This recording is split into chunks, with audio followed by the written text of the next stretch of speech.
Buenas noches, mi nombre es Gibran Araujo y a continuación les presentaré una disertación sobre la protección de las personas o de los usuarios de Internet y también los conflictos que se presentan entre las relaciones comerciales mediante Internet. Entonces, para abordar el primer punto, es necesario evaluar lo que serían los derechos de las personas y las nuevas tecnologías.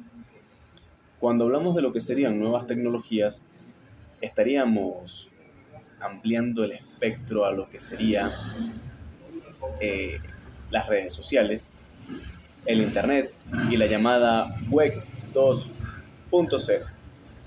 De esta manera, entonces comprendemos que somos vulnerables por la forma en la que suministramos nuestros datos y la manera en que estas compañías prestadoras de servicios informáticos utilizan nuestros datos. Porque es cierto que muchos de estos servicios son gratuitos.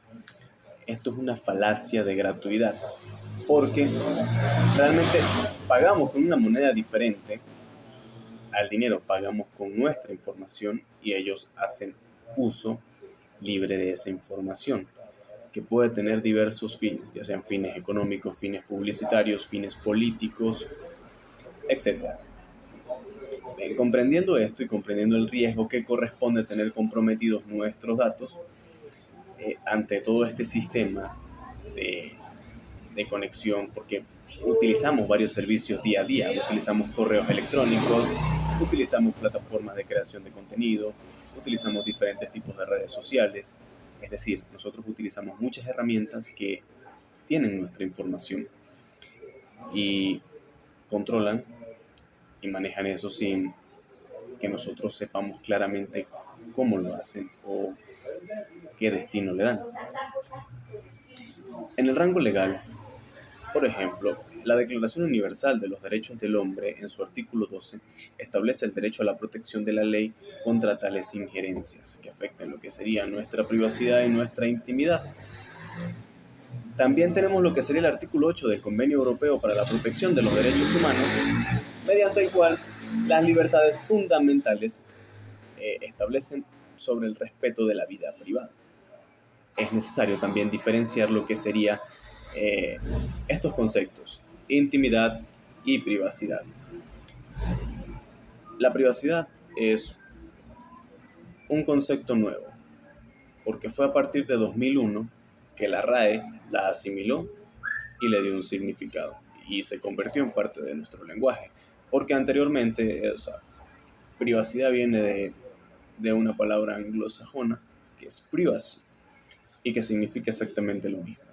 Ahora, intimidad es una palabra un poco más antigua y también es una palabra que está reservada a un grado de, de exclusiva reserva. O sea, es para algo mucho más reservado, y la privacidad es para un espacio determinado, como el espacio de la vida privada. Entonces comprendemos ya que estos dos términos tienen un uso diferente. Ahora, en la legislación venezolana, principalmente en la Constitución del 78, reconocía esta privacidad como un derecho fundamental en su artículo 18, y la actual Constitución podemos ubicar el artículo 19 sobre la protección de los derechos humanos y paralelamente el artículo 60, si no me equivoco. Vamos a cerciorarnos de que es el artículo 60. El artículo, tenemos aquí a la mano nuestra Constitución de la República. Sí, exactamente, el artículo 60. Toda persona tiene derecho a la protección de su honor, vida privada e intimidad. Y exactamente la confidencialidad y todos esos aspectos que vemos que son derechos fundamentales de rango constitucional. Bien. Ahora, cuando hablamos de lo que sería la sociedad venezolana y las implicaciones que tiene esta situación y los riesgos y todos estos inconvenientes y desafíos que se nos presentan, Es claro recordar lo que sucedió con la famosa lista Tascom, que es donde se expuso ante la opinión pública la información completa, nombre, apellido, cédula y otros datos de las personas que solicitaron el referéndum revocatorio contra el actual presidente de ese entonces, Hugo Chávez Frías. Pese a no existir, digamos, un marco legal que regule la protección de los datos personales de esta manera, se hace muy difícil que, que se nos pueda proteger ante este tipo de manipulación, ya sea política, mediática, todo este engranaje y todos estos problemas que se presentan principalmente porque hay muchos fines involucrados. Y esto pues involucra una serie y una cadena de derechos fundamentales que a su vez el Estado no ha, digamos que, previsto para regular correctamente cómo hacer ante el avance de todos estos cambios tecnológicos.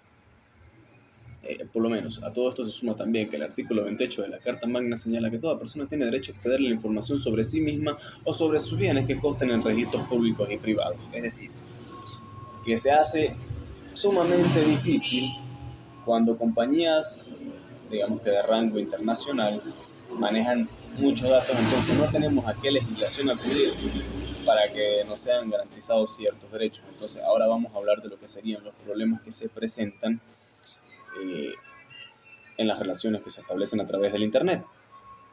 Para eso tenemos un mecanismo llamado arbitraje, ya sea el arbitraje comercial o algunas otras variantes del arbitraje, como el arbitraje virtual y todas esas cuestiones. Sí, cuando hablamos del arbitraje, esto también tiene un rango constitucional establecido en el artículo 253 de nuestra Constitución. Vamos a buscar aquí el 253 para cerciorarnos de que sea este el artículo y no quedarnos con alguna duda o cometer algún pequeño error o un detalle con eso. Tener cuidado, sí. Aquí está. La potestad de administrar justicia emana de los ciudadanos y ciudadanas y se imparte en nombre de la República por autoridad de la ley. Este artículo surge para, digamos que, prescindir de las trabas y de los procesos engorrosos que se pueden presentar en los tribunales convencionales. Y de esta manera nos presentan herramientas para que podamos resolver nuestras diferencias y nuestras dificultades de una forma más fluida, de una forma más práctica. Porque el problema de todos estos aspectos que mencionamos no es que no tengan una regulación en sí misma, porque sucede que tienen antecedentes históricos y que estas mismas leyes que hemos visto sobre la protección de la vida privada, de la intimidad, sobre el uso de los datos, sobre todas estas cosas, están ahí. Lo que no está es una forma práctica de aplicarlo. Eso es lo que hace falta. Una forma de que pueda ser viable y de que pueda ser, digamos que, recurrible, por así decirlo.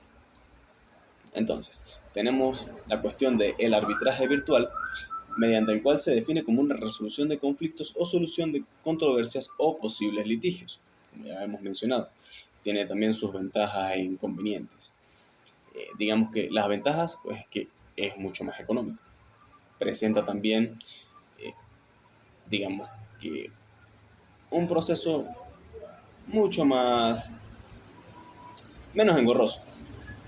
Y también, digamos que la desventaja es que no tiene la misma fuerza impositiva que, que una sentencia. Es decir, no tiene esa fuerza de ley, como ya como una sentencia puede otorgar. Bien, entonces, de esta manera comprendemos que existen muchas situaciones y existen maneras de abordar esas situaciones con las herramientas que tenemos actualmente. Sin embargo, aún quedan todos estos detalles, todas estas lagunas, todo esto que debe ir avanzando, y se debe ir ajustando a los nuevos tiempos, a todas estas tecnologías emergentes para así mantenernos a la vanguardia. Esta ha sido mi participación. Soy Gibran Araujo y les agradezco por su atención.